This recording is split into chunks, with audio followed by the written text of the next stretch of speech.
안녕하세요. 반갑습니다. 이공수입니다. 자, 여러분들 지금부터 연속 2시간 동안 우리 고대 문화에 대해서 공부해 봅니다. 여러분들이 오늘 처음으로 이제 문화를 공부합니다. 그래서 문화에서 무엇을 공부할지부터 먼저 조금 제가 알려드리고 시작을 해보도록 할게요. 일단 문화사라고 얘기를 하면은요. 첫 번째 우리가 주목하는 게요. 사상사예요. 그러니까 그 시대 사람들은 어떤 생각을 하고 살았는지, 그들의 생각을 지배하고 있는 사상에는 무엇이 있는지 이걸 한번 살펴보는 건데요. 여러분이 다 알다시피 불교, 유교, 도교 이런 것들이 이제 영향을 끼치게 되죠. 단 그 중에서 이제 영향력이 훨씬 더 강했었던 게 이제 불교와 유교가 되겠습니다. 일단 시기적으로 봤을 때요.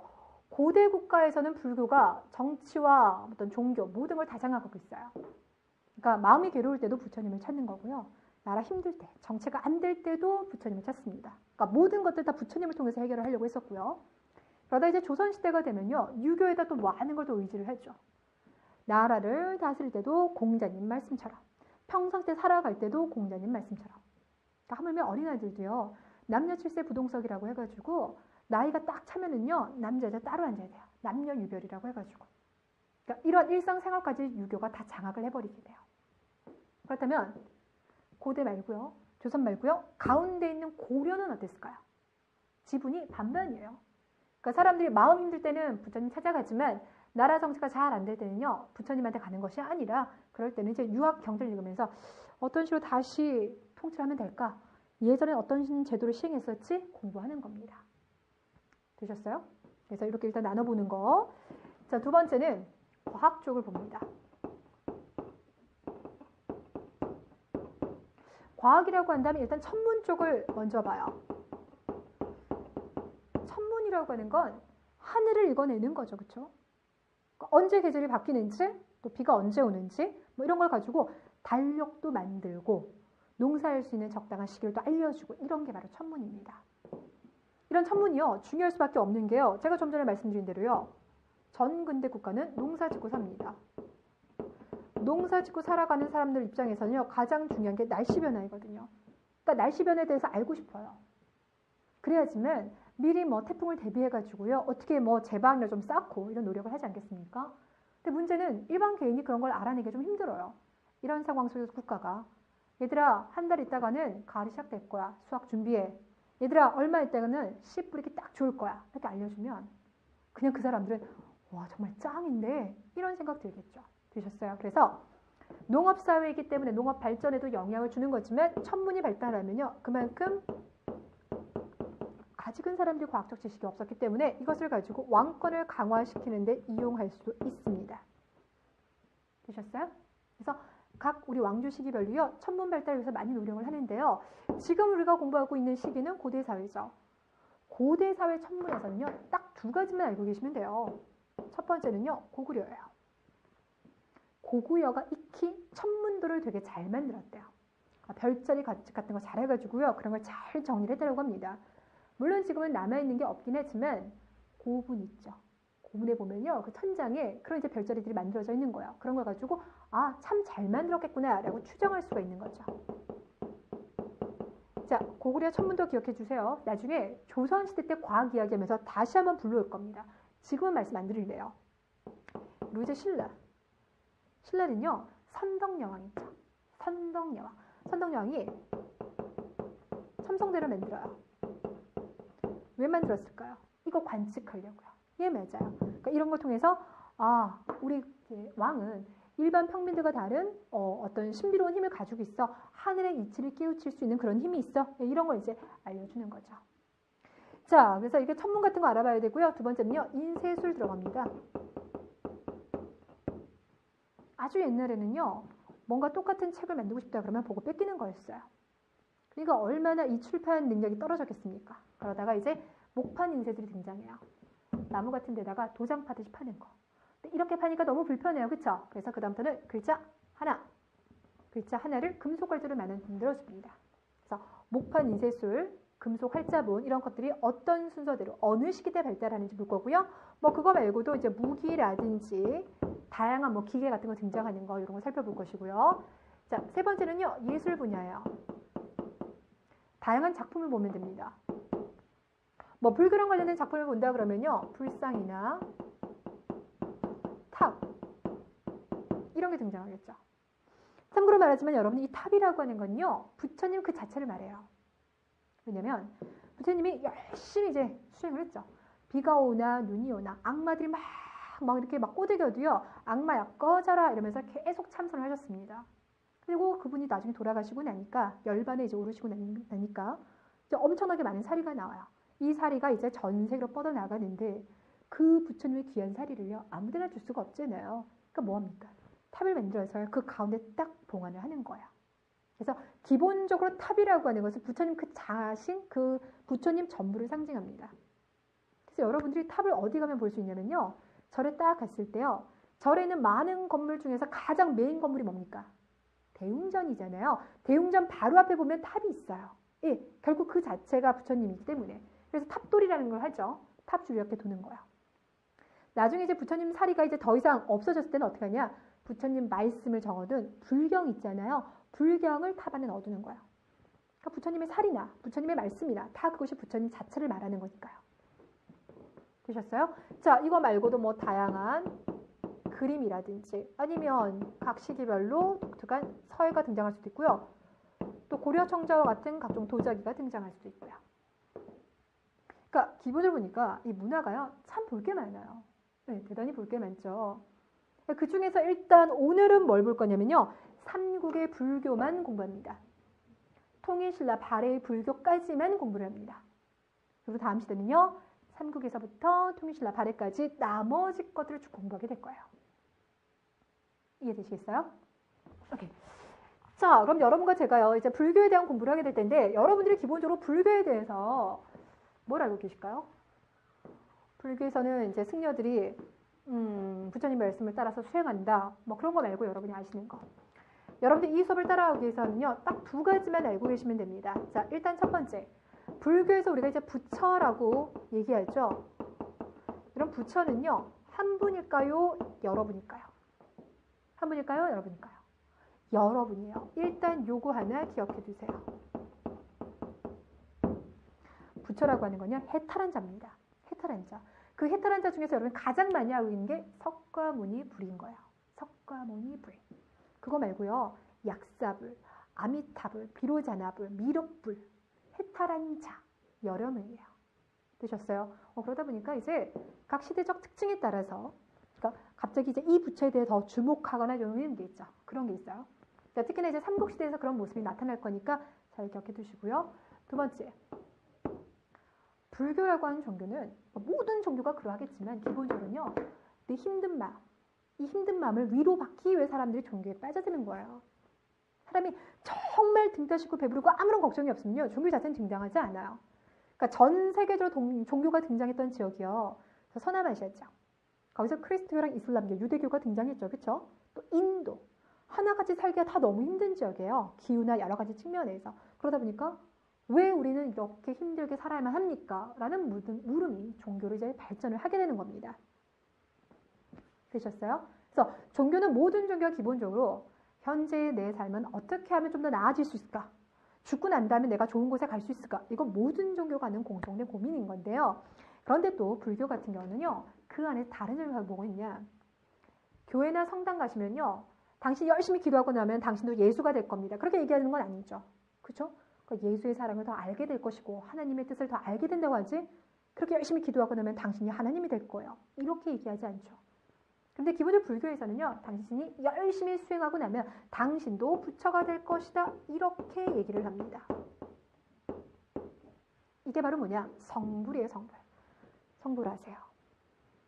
성불하세요. 이렇게 이제 합장을 하는 거죠. 그러니까 부처가 되라. 이게 불교의 궁극적인 목적이에요. 자, 그러면 어떤 방식으로 부처가 될까? 방법은 두 가지가 있는데요. 일단 먼저 부처가 된 사람이 석가모니죠. 그러니까 석가모니의 말씀을 믿고 따라가면 되는 거예요. 그렇다면 그 말씀이 적혀져 있는 경전, 법화경, 반야심경, 금강경, 화엄경 이런 것들이 있거든요. 그러니까 기독교를 말하면 성경인 겁니다. 그러니까 이런 것들을 읽고 따라가면 그 뜻을 헤아려서 성불할 수 있을 것이다. 이게 바로 교종이라는 겁니다.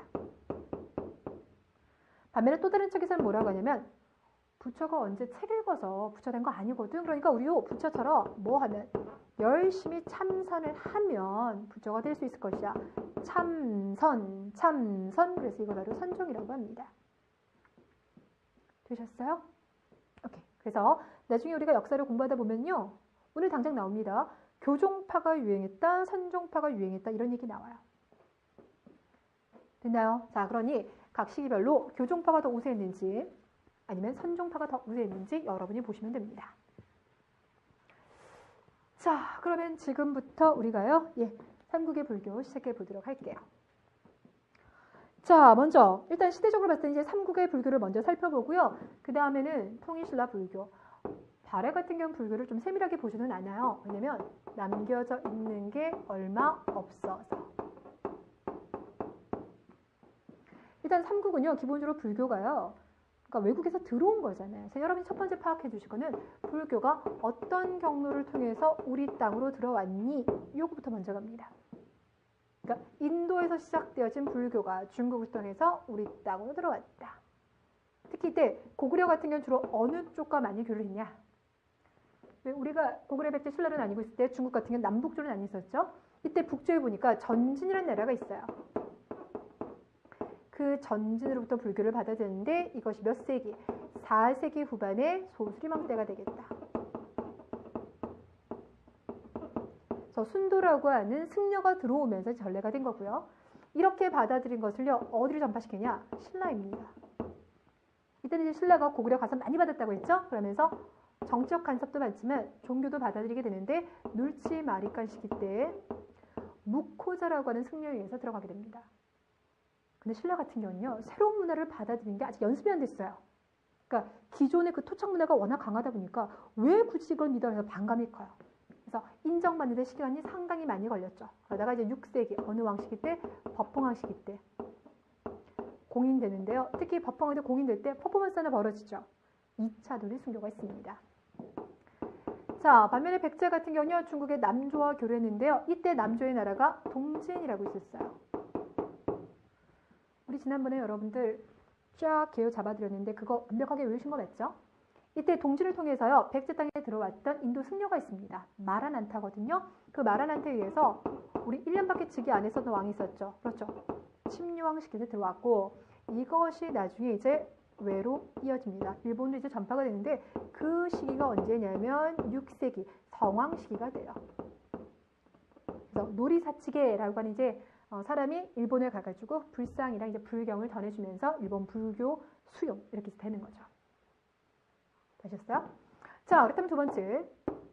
그렇다면 이렇게 이제 들어왔던 이 불교가 삼국에서는 어떤 형식으로 발전합니까? 다른 시기와 구분되어지는 이 시기 불교 특징을 볼게요. 4가지가 있어요. 4가지. 일단 첫 번째. 여러분들 여기 시기적으로 딱 보시면은요. 특히 고구려와 백제 같은 경우는요. 몇 세기 때 지금 받아들이고 있냐면 4세기. 그러면서 소수리망이 나오고 있어요. 침략이 나오고 있어요. 기본적으로 이 시기는 고구려나 백제에서 뭐가 한참 일어나고 있는 시기냐면요. 중앙집권화가 일어나고 있는 시기입니다. 그러니까 영토가 이미 많이 넓어졌어요. 근데 누차 말하지만 땅만 늘어난다고 해서 될까요? 아니요.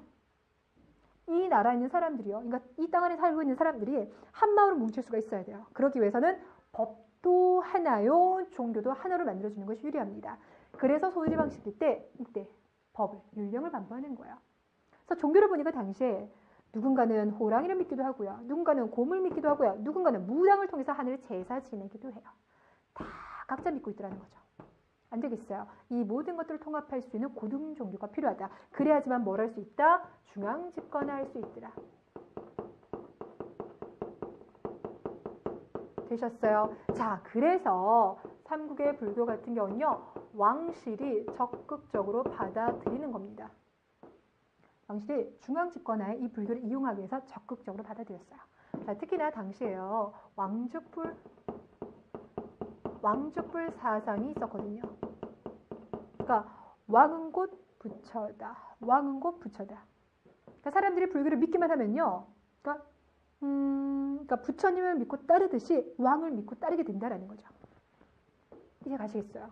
일단 왕실이 적극적으로 받아들이게 되고요. 두 번째는요, 귀족들입니다.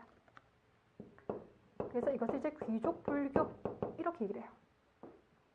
근데 이렇게 얘기를 하면 아니 법흥왕 시기 때는요, 간신히 2차 돈이 이제 목숨을 내놓는 상황까지 되면서 불교를 인정받았다면서요. 그러했던 신라의 귀족들이 불교를 좋아할 리가 없지 않겠습니까? 라고 할 수 있을 텐데요. 자, 귀족들이 좋아하게 된 이유가 있어요. 바로 뭐 때문이냐면 업설 때문입니다.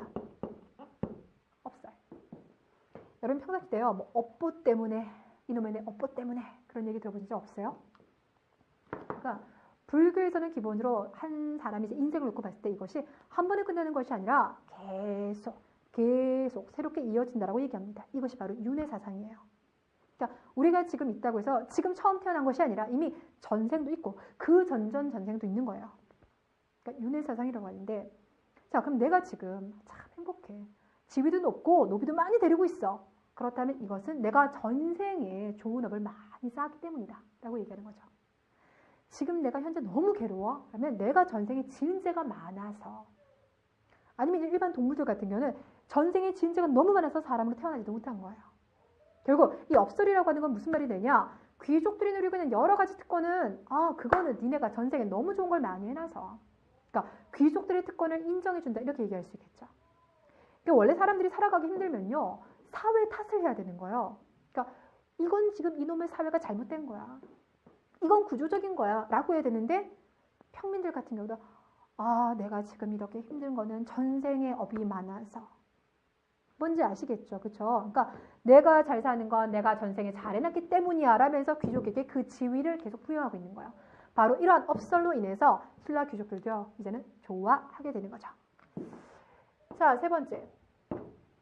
부처는 한 명이다, 여러 명이다? 여러 명입니다. 되셨어요? 자, 이때 특히나 삼국에서 상당히 좋아하는 부처가 있는데 그 부처가 누구냐면요, 바로 미륵부처입니다. 그래서 미륵부처를 믿는 걸 바로 미륵신앙이라고 해요.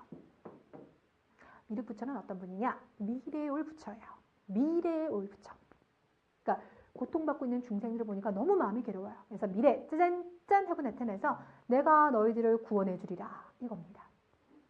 그래서 앞에서 궁예 같은 경우도 자기가 이제 미륵불이라고 얘기하잖아요.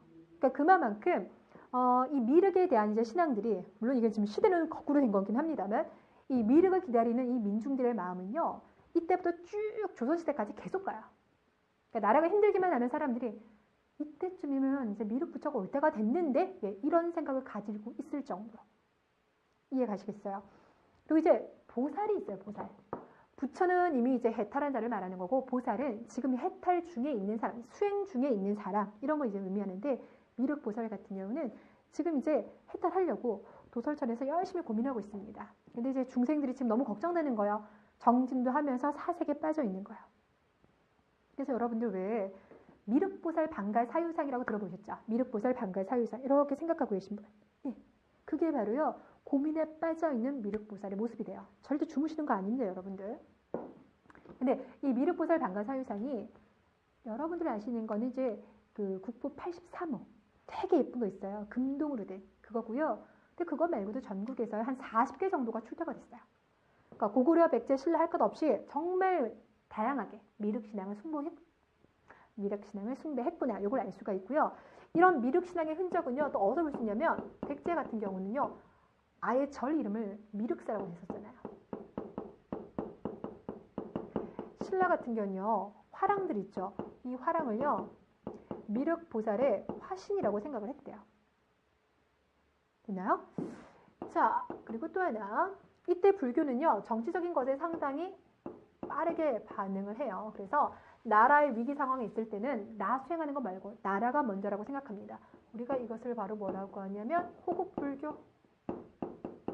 호국불교라고 얘기를 해요. 고구려 이제 도림 같은 스님은요, 장송한테 가가지고 제가 고구려에서 쫓겨난 듯 하면서 내려가가지고 백제 계류왕을 제가 이렇게 속여보겠습니다. 이런 얘기도 있었죠. 그 다음에 뭐 백제 같은 경우는 아예 이제 대놓고 미륵사라는 절을 지어서 왕권을 강화시키려고 했던 거, 이런 것도 이제 호국불교가 되겠고요. 신라 왕들 같은 경우는요, 왕명을 뭘로 만들었어요? 불교식으로 만들었어요. 법흥왕에서부터 진덕여왕까지는 불교식으로 만든 거. 이것도 결국 이제 부처님을 끌어들여서 정치적으로 강성하게 만들려고 하는 거잖아요. 이런 게 호국불교. 그 다음 또 진흥왕 시기 때요. 뭐가 만들어지면 백자강회라는 게 개최가 돼요. 백자강회. 100개의 자리를 만들어주고 난 다음에 말씀 듣는 자리예요. 그러니까 고승들 불러다 놓고 그분들의 말씀을 듣습니다. 그러면서 부처님의 뜻을 이해하는 것도 있고 그런 걸 계기로 해서 또 이렇게 정치적으로 단결하고 또 뭐 국난을 해결하는데 그런 데 이용을 해서 진흥왕 이후에도요. 백자강회는 이제 꾸준히 계속 열리게 되고요. 또 우리가 호국불교 하면 빼놓을 수 없는 승려가 있어요. 왜 그 수나라한테요. 고구려 좀 쳐들어가 주세요. 이러면서 글 썼던 승려 있죠. 예, 바로 원광법사. 그 원광법사가 활약했던 시기가요. 바로 진평왕입니다. 그래서 진평왕과 원광법사를 연결해야 되는데 그들의 합작품 두 가지. 첫 번째는요. 수나라한테 군사적 처벌을 이제 요구하는 거. 요거 하나가 있고요. 두 번째는 세소고기. 요즘 기준을 보면 스님이 하실 소리는 아닌데요. 스님이 전쟁 나가면 절대 물러서지 마. 그리고 죽여도 되는데 단 가려서 죽이기만 해. 뭐 이런 얘기도 하시죠. 또 이거 말고 선덕여왕 때. 선덕여왕식의 대표적인 승려라고 하면요. 자장이 있습니다. 자장. 발음 잘 하셔야 돼요. 자장인데요. 이분 같은 경우는요. 당나라 유학을 다녀오세요. 그리고 난 다음에 왕에게 뭐라고 전하면 왕이셔. 제가 어느 날 아주 좋은 소리를 들었는데 지금 선덕여왕 시기면 백제 의자왕 부대 계속 공격하죠. 고구려는 도와주지 않죠. 진퇴양난에 빠져있는 시기입니다. 그러면서 자장이 말하기를 황룡사 거기에다가 9층으로 탑을 쌓으면 주변의 나라들이 우리한테 와가지고 항복한대요. 자, 그러니까 왕이시여 9층 목탑 만듭시다. 이걸 제안하는 게 바로 자장이에요. 되셨어요? 지금 승려들이 다 나라 발전을 위해서 전쟁하십시다부터 시작해가지고 탑도 쌓읍시다 이런 얘기하고 있죠. 결국 이것이 호국불교. 나라를 지키는데 불교가 앞장서더라. 되셨습니까? 오케이, 좋았어요. 자, 머릿속에요. 왕실불교, 귀족불교, 미륵신앙, 호국불교. 특히 1번부터 4번까지 잘 기억하시고요. 자, 지금부터는 이와 이제 대비되어지는 또 신라의 중대와 하대에 대해서 들어가 보도록 할게요.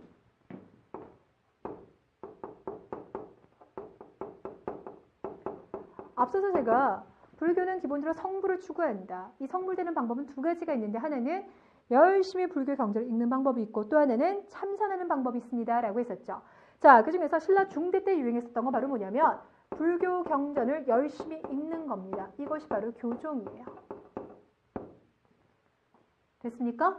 자, 그렇다면 경전을 열심히 읽으라는 소리는 그런 경전에 해박한 승려들도 배출했다는 얘기가 되겠죠.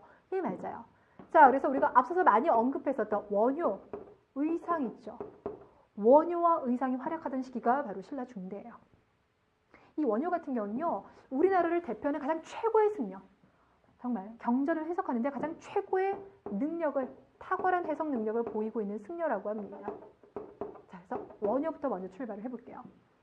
일단 여러분들이 원효와 관련돼서 기존에 알고 있는 거. 원효는 육두품 출신이다.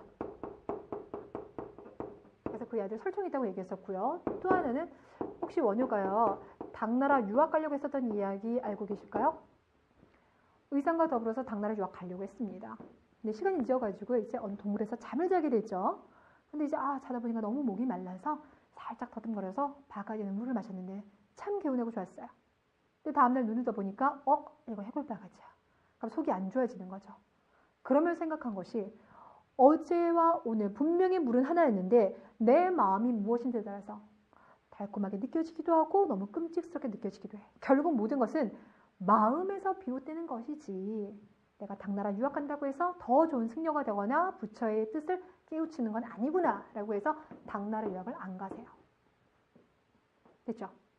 왜 이것이 중요하냐면 워낙 그 당시 때 당나라 교류를 많이 하다 보니까 육두품에 많은 사람들이 당나라 갔고요. 승려들의 많은 분들이 당나라 유학 갔어요. 이게 하나 유행이에요. 근데 이분은 안 가고 순수 국내파.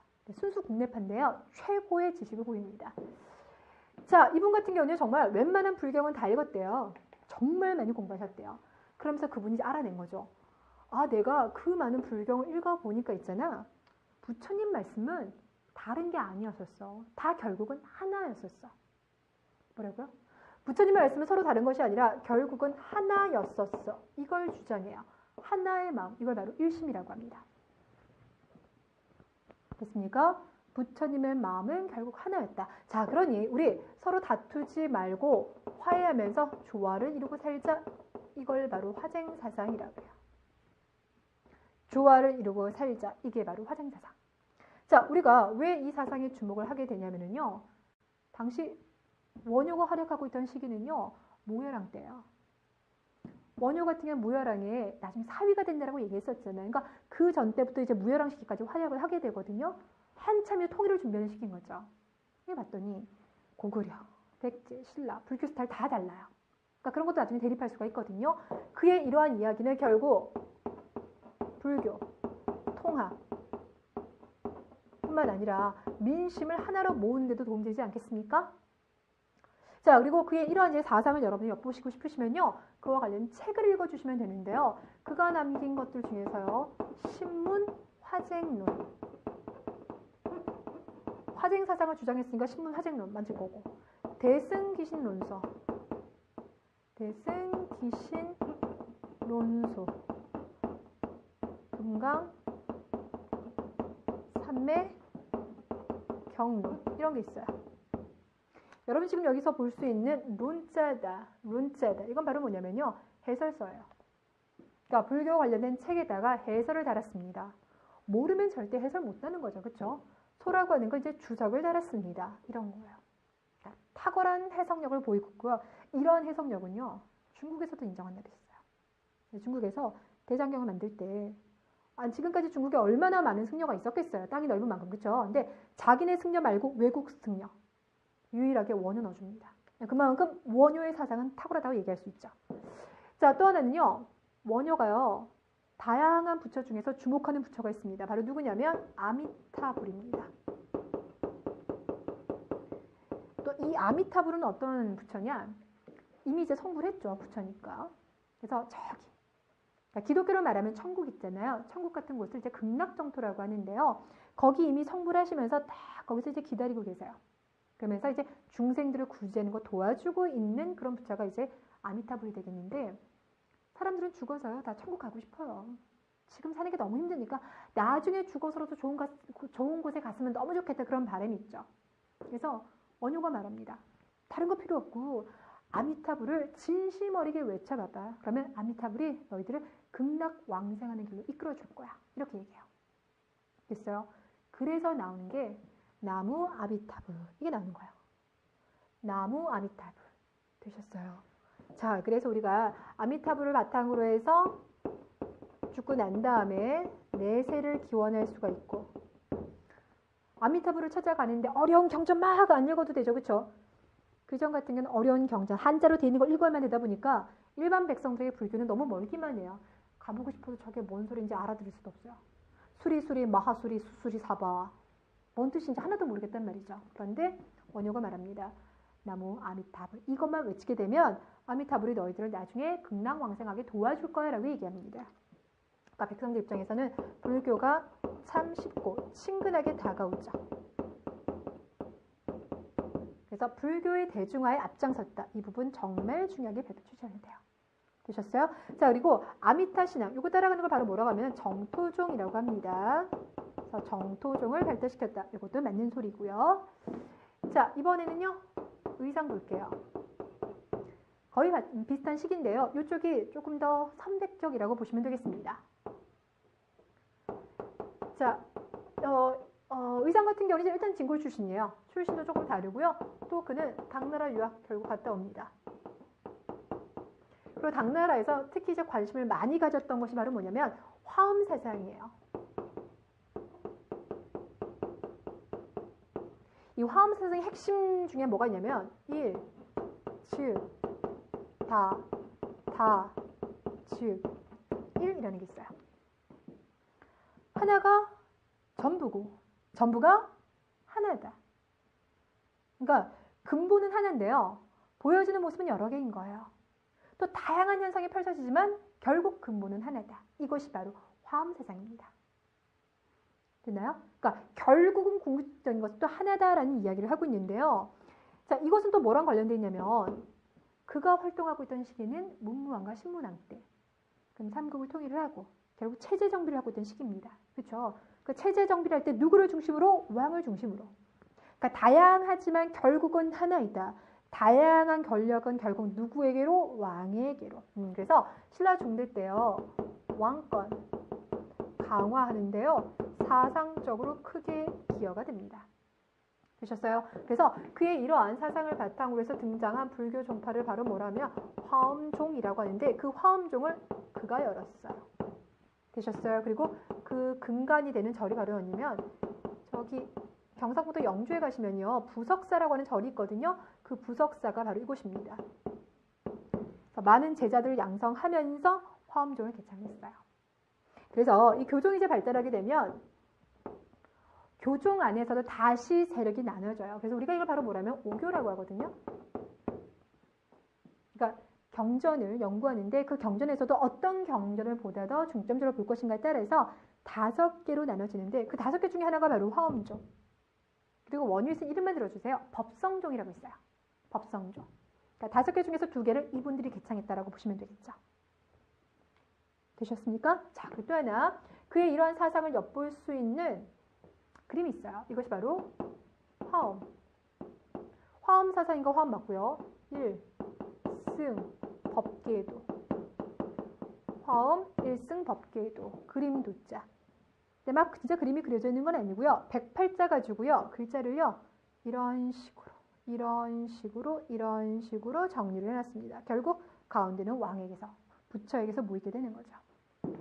자, 그리고 또 하나. 원효 같은 경우는 아미타를 찾았다라면요. 의상은요. 아미타뿐만 아니라 누굴 또 찾았냐면요. 관음을 찾았어요. 관음보살. 그래서 이걸 바로 이제 관음신앙이라고 합니다. 또 그러면 관음보살은 또 어떤 보살이냐? 선물도 마다하고요. 고통받고 있는 현재의 중생들을 구원하기 위해서 노력하는 사람이에요. 노력하는 사람. 그래서 지금 여러분이 두렵고 너무 사는 게 힘들어요? 그러면 관음보살에게 의지해봐. 그가 도와줄 거야. 이것이 바로 이제 관음신앙이에요. 그러니까 결국 뭡니까? 현재의 여러 가지 문제점을 해결해 주는 데죠. 그러니까 현세를 기원할 수가 있다. 결국 현재의 어려움은 관음신앙에서 해결할 수 있는 거고 앞으로 내세 우리가 쉽게 말하면 천국 갈 수 있는 거, 극락왕생할 수 있는 건 아미타불에게 귀하면 할 수 있대요. 결국 이것이 묶어져서 뭐가 됩니까? 나무 아미타불 관세음보살이 되는 거예요. 그래서 실제로 만들어진 거예요. 그러니까 당시 민중들 같은 경우는 다른 거 말고 나무 아미타불 관세음보살 요거만 외치게 되는 거죠. 자, 그래서 바로 이런 걸 통해서 우리가 알 수가 있는 게 바로 뭐냐면요. 지금까지만 정리해 본다 하더라도 그러니까 신라 중대 시기가 되면은 불교가 그 이전 불교에 비해서 훨씬 더 이론적으로 불교의 이론이 엄청나게 성장했다라는 것, 심화되었다는 걸 알 수가 있겠죠. 그리고 또 하나 불교가 귀족에게만 머물러 있지 않고 어떻게 됐다? 대중들에게, 일반 백성들에게 퍼져나갔다. 이렇게 얘기를 합니다. 자, 마지막 하나는요. 그냥 말씀만 드릴게요. 해초 스님 있어요. 이 해초 스님은요. 인도 갔다 오십니다. 네. 인도는 이제 부처가 나고 자란 곳이니까 그 부처의 흔적을 볼 수가 있겠죠. 그래서 가요. 갈 때는 배 타고 갔다가 올 때는 걸어서 중앙아시아 쪽으로 해가지고 이제 중국을 들어갔는데 그러면서 그가 이제 한 10여 년 동안 여행했었던 것을 기록으로 남겨요. 이게 바로 왕호 천축국전이에요. 천축국이라는 게 인도거든요. 그러니까 5개 인도 국가를 다녀오면서 남긴 기획문, 이것이 바로 이제 왕호 천축국전. 그러니까 이걸 보면은 불교 관련된 것도 알 수 있겠지만 인도와 그 주변 나라들의 고대 역사, 고대 지리, 문화 이런 거한테 되게 도움이 돼요. 그러니까 되게 귀한 책이죠. 근데 안타깝게도 이 해초 스님 같은 경우는 그렇게 하고 난 다음에 다시 안 돌아와요. 원래 또 당나라 일찍부터 유학을 가 있는 상황이었고요. 그러다 보니까 그것이 이제 중국의 두낭 석굴 사원에 있다가 나중에 이제 프랑스인에 의해서 프랑스로 넘어가게 됩니다. 되셨어요? 그래서 지금 현재 국내에 없다는 거. 됐나요? 자, 이게 이제 신라 중대의 불교의 특징이라면 여기와 대비되어지는 신라 하대 불교를 한번 볼게요.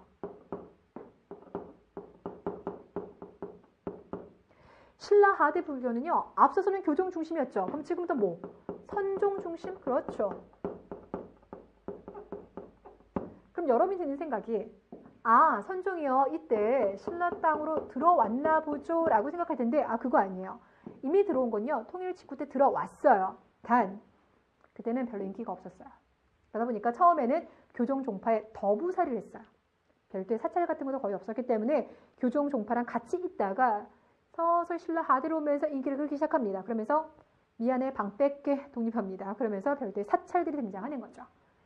자, 기본적으로 선종에서는 부처가 되는 방법으로 무엇을 제시하고 있다? 참선, 수행을 제시합니다. 근데 여러분들 이 참선을 중시한다는 건요. 기본 바탕에 뭘 깔고 있는지 아세요? 그러니까 당신 안에 네 마음속에 이미 부처가 될 수 있는 그 자질들이 다 있는 거야. 그러니까 괜히 막 다른 책들 기웃거리지 말고 네 마음을 들여다봐. 그리고 그 능력을 깨우쳐서 이걸 발현시켜. 이 얘기를 하는 거예요. 네가 타고나기라도 되게 무능력하고 너 뭐 부처가 될 자질도 하나도 없어. 그러면 뭘 자기를 보겠어요? 참선을 보겠어요. 그래서 선종에서는 기본적으로 너 안에 그런 게 다 숨어 있는데 네가 모를 뿐이야. 그러니까 참선을 계속해봐. 그걸 통해서 끄집어내라는 얘기인 거죠. 그래서 선종에서 강조하고 있는 교리 중에요. 견성, 보래요. 뭘 보래요?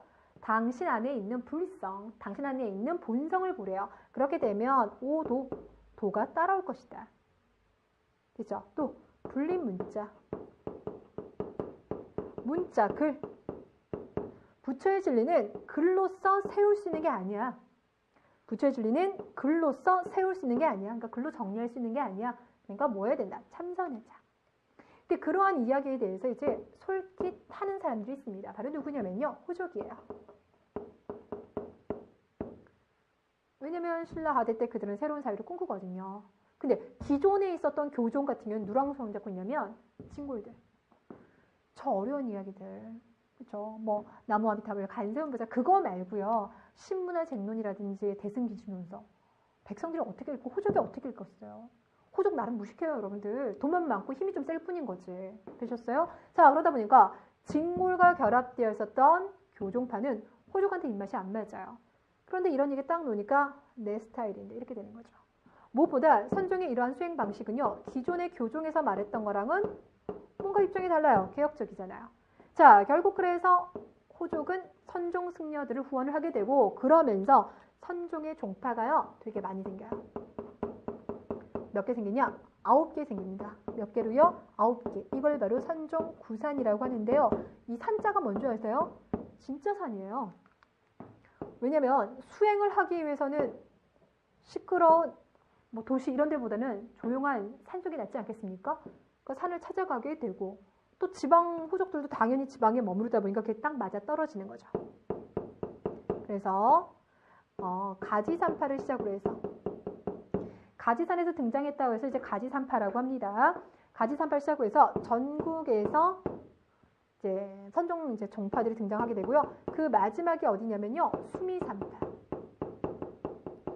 이 수미산파를 지원해주고 있었던 호족이 바로 누구냐면 왕건네 집안입니다. 그러니까 호족들은요. 웬만한 선종, 뭐 사찰이나 이런 거 하나씩 다 끼고 있다라고 보시면 되겠습니다. 자, 그리고 또 하나는요. 이렇게 이제 선종이 유행하게 되면 계속 참선하고 오랜 참선 끝은 결국 몸에 사리가 생겨요. 네, 그런 사리 그냥 둘 수 없겠죠. 결국 탑에 보관하게 되는데 원래 탑이라고 하는 거는 부처님 사리를 보관하는 거죠. 그러니까 그거 말고요. 승려들의 사리를 보관한다 해서 승탑이 이때 조성되기 시작합니다. 되셨나요? 자, 여러분들 강의 지금 시작한 지 제가 시계를 대충 보니까 지금 30분, 40분 정도 되는 것 같은데요. 정신줄 꽉 잡고 계신 거 맞죠? 불교는 특히나 이제 고려 쪽에서 나오시면요. 불교가 또 장난 아니게 쏟아집니다.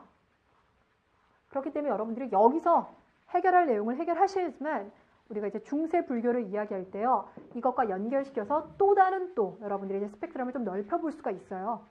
그러니까 여기서 한번 제대로 좀 잡아주시고요.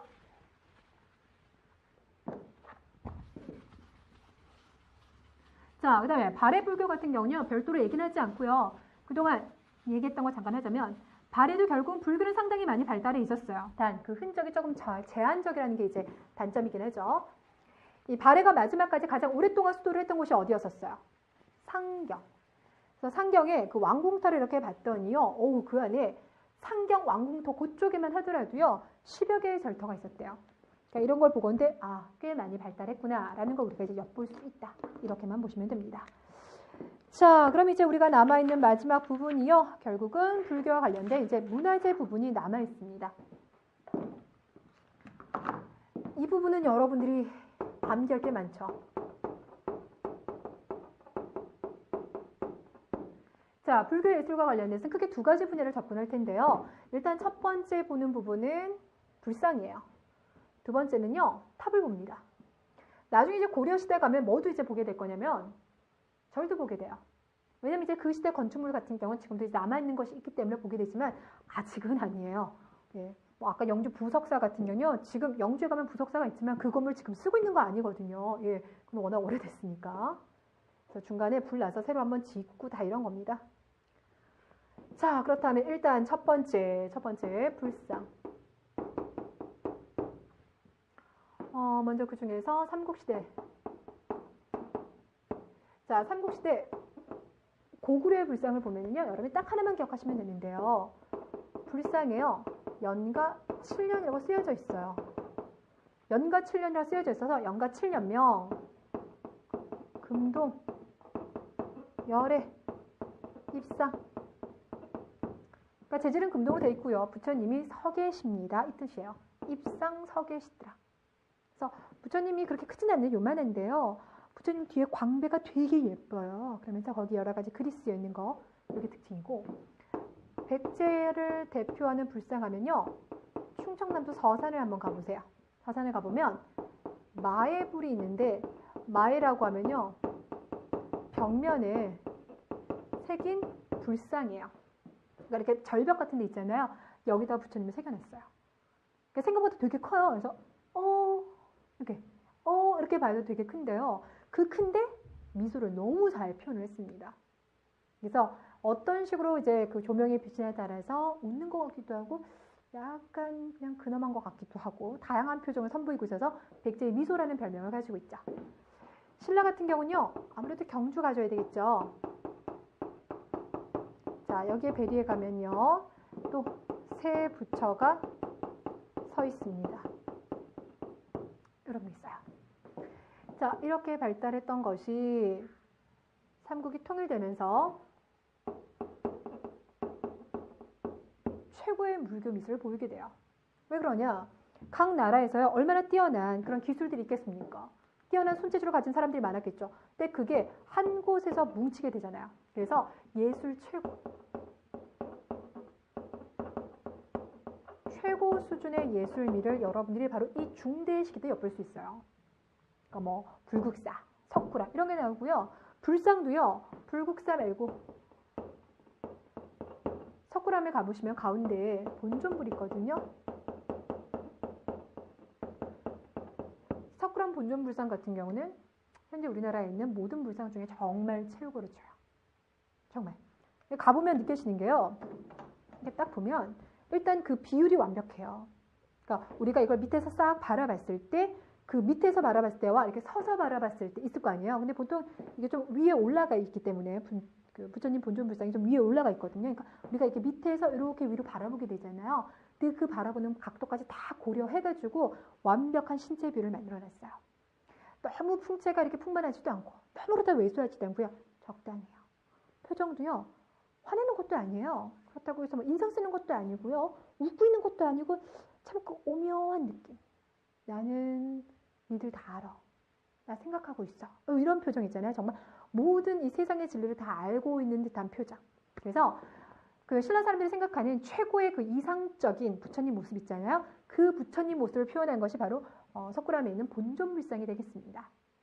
그래서 일단 최고로 치는 게 있고요. 자, 그리고 신라 하대에도요. 불상이 만들어져요. 단 이때 불상은요. 특징이요. 호족과 결합이 되다 보니까 어떤 재질에서 좀 차이가 생깁니다. 바로 뭐냐면 그 이전에 진골 귀족들이 불상을 만들 때는 돈 많잖아요. 그래서 금도 이게 금가루 같은 거 많이 입혔었거든요. 근데 이때부터는 호족도 돈이 많긴 하지만 전쟁에 써야 되니까요. 예, 철을 이용한 불상들이 등장해요. 그래서 철조, 비로자나불 이런 것들이 등장을 하거든요. 그래서 나중에 고려에서 불교 미술을 공부할 때 고려 초기 때 철기로 만들어진, 그러니까 철로 만들어진 불상이 등장한다 그러면 아, 이거랑 연결됐구나라고 생각하시면 되겠습니다.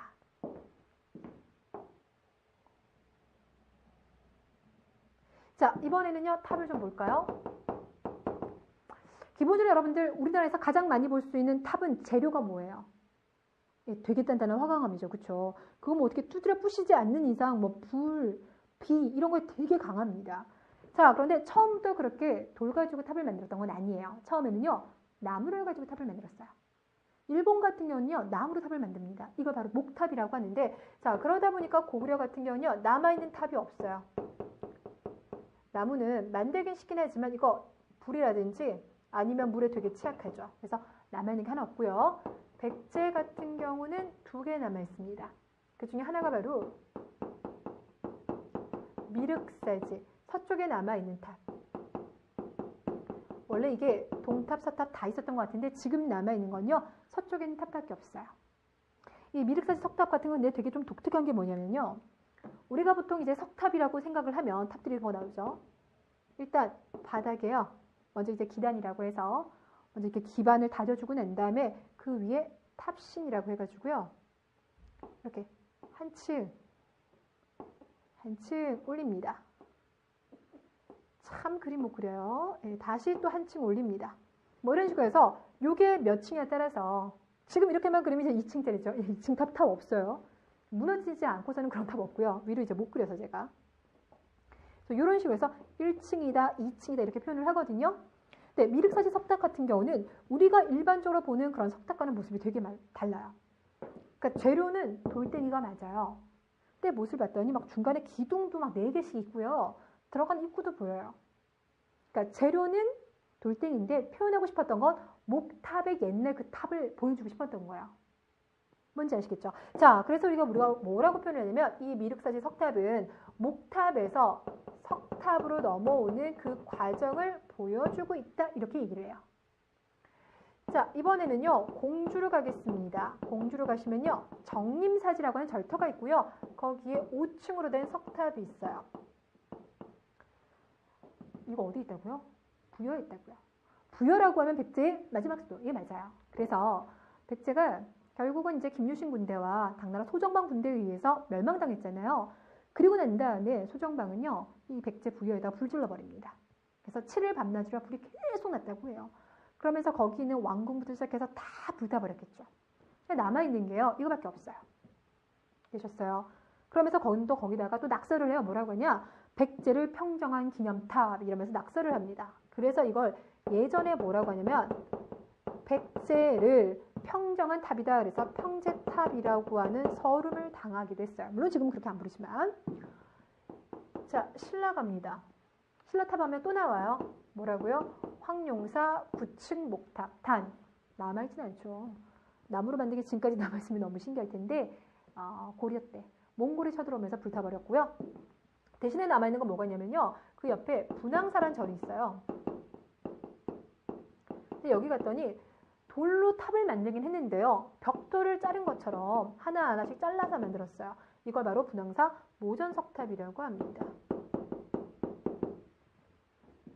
그러니까 돌을요, 벽돌 만드시지 하나씩 다 잘라서 만들었어요.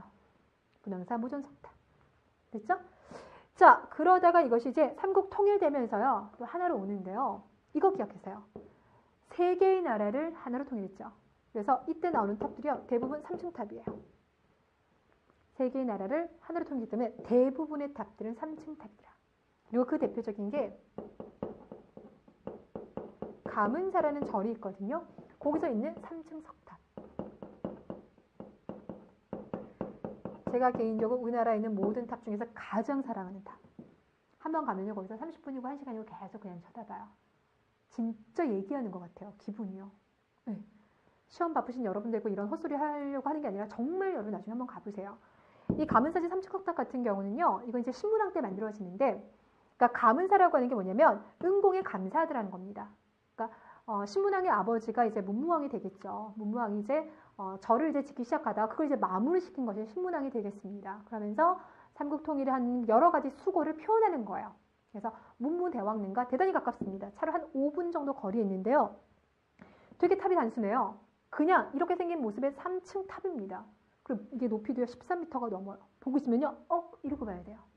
근데 높고 크면요, 되게 둔탁해 보이잖아요. 그런데도 좋아, 안정돼. 막 쓰러질 것 같은 그런 생각 안 들어요. 저렇게 큰데 어쩌면 저렇게 단순하고도 세련되지? 되게 충격받아요. 들으셨어요? 저는 개인적으로 이걸 가장 좋아하지만 일반적으로 우리나라 사람들이 가장 좋아하는 건 그 뒤에 등장했었다. 그러니까 경덕왕 기억하십니까? 중대에서 뒤쪽으로 가시면 경덕왕. 그때 등장했던 이 불국사 안에 있는 3층 석탑. 우리가 일명 석가탑이라고 불러주는 이거. 그래서 3층 석탑 같은 경우는 정말 가장 그 3층 석탑으로서의 조화미가 안정미가 최고라고 평가를 받고 있고요. 그 옆에 있는 다보탑이 있습니다. 근데 여기 하나 이제 스토리가 있는 것이요. 지금도 그렇지만 문화재 자꾸 도구라는 나쁜 사람들이 있어요. 그 사람들이 1960년대 불국사 이 3층 석탑을 이제 그 도구로 하려고 했던 거예요. 왜냐면 탑 안에는 부처님의 살이나 뭐 이런 것들이 있으니까 불경 같은 게 있으니까. 그래서 그걸 도구로 하려다가 이제 실패로 끝났습니다. 결국 이제 그것 때문에 이제 보수 공사를 해야 되는데 그 보수 공사는 과정 속에서 이 탑 안에서 뭐가 나왔냐면 무구정강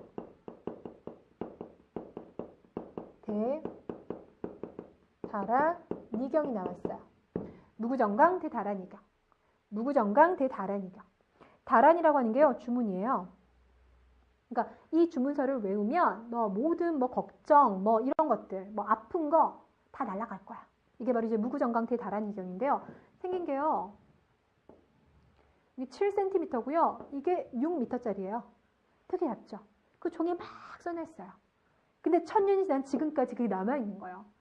신라인들 진짜 기록 잘하는구나. 종이 되게 잘 만들었구나를 알 수 있고 무엇보다 무구정강 대다라니경은 전 세계에서 목판으로 찍어낸 활그 인쇄물 있잖아요. 그 인쇄물 중에서 가장 나이가 오래됐어요. 최고의 목판 인쇄물입니다. 가장 오래된 목판 인쇄물. 제가 여기 지금 자리가 없어서 쓰진 않는데 여러분 별표 치시고 기억하셔야 돼요. 그럼 여담인데요. 이렇게 최고이면 이런 것들은 여러분들 유네스코에서 세계문화유산으로 등재시켜줘야 되잖아요. 지금 아직 안 돼 있어요. 되게 충격이죠. 그렇죠? 왜냐면 우린 당연히 이제 무구정강 대다라니경이 우리 종이를 만들었고 우리 땅에서 나왔으니까 우리 거라고 주장을 해요. 그런데 중국에서 무구정강 대다라니경을 보니까 거기 안에 당시 중국에서만 살짝 쓰던 글자가 들어가 있다. 이거 당시의 교류 관계를 봤을 때 그렇게 단기간에 신라로 넘어갔을까? 이거 아무래도 당나라에서 만들어서 니네한테 준 것 같아. 이런 얘기를 하면서 두 나라 사이 논란이 좀 있어요. 근데 제가 아까 말씀드렸다시피 아니 우리 종이로 만들었거든요. 그렇죠? 그러니까 우리 땅에 와서 뭐 당나라 사람이 만든 것 같아. 그게 아니라 우리가 그 당시 만든 거예요. 이해가시겠죠? 그리고 뭐 당나라에서만 사용하던 글자가 있다고 하는데요. 이미 당나라에서 그 글자 사용하고 난 다음에 50년 지난 시점이었기 때문에 그 정도면 뭐 도당 유학생들을 통해서 많이 들어왔을 것이다 라고 우리가 해석할 수도 있는 거죠.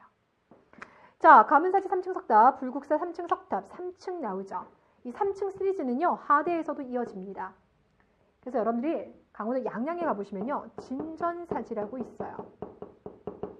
거기 가면 3층 석탑이 또 있어요. 이건 일단 시기를 비교했을 때 신라 하대가 되어 있고요. 단, 여기 보면요. 이 불상이 새겨져 있습니다. 그게 좀 달라요. 불상이 새겨져 있는 거. 또 하나, 진전사지에 가시면은요. 승탑이 있어요. 그 승탑의 주인공이 누구인지는 지금도 논란이 좀 많이 있는데 이 승탑 지금까지 만들어진 승탑 중에서 가장 오래되지 않았느냐라고 평가를 받고 있는 게 있고요. 또 하나는 쌍봉사에 가도 승탑이 있는데요. 이 승탑 같은 경우는 철감선사. 선사가 아니라 철감선사의 승탑이다. 나중에 여러분들 고려 들어가면요. 또 승탑 많이 등장하니까요. 일단 여기서 이 두 개 확실하게 가세요. 진전사지 승탑, 쌍봉사 철감선사 승탑. 진전사지 승탑, 쌍봉사 철감선사 승탑. 되셨죠? 자, 이렇게 해서 여러분들 결국은요. 1시간 가까이 수업 진행했습니다. 어떻게 잘 이해하셨습니까? 불교 파트가 조금 어렵죠. 그렇죠? 어렵지만 제가 최대한 여러분들에게 어떻게 잘 전달해 드리려고 노력을 했는데 어떤지 모르겠고요. 혹시 궁금한 거 있으시면 언제든지 찾아오시길 바랍니다. 저도 이제 쉴 때가 됐나 봐요. 수고 많으셨고요. 다음 시간에 찾아뵙겠습니다.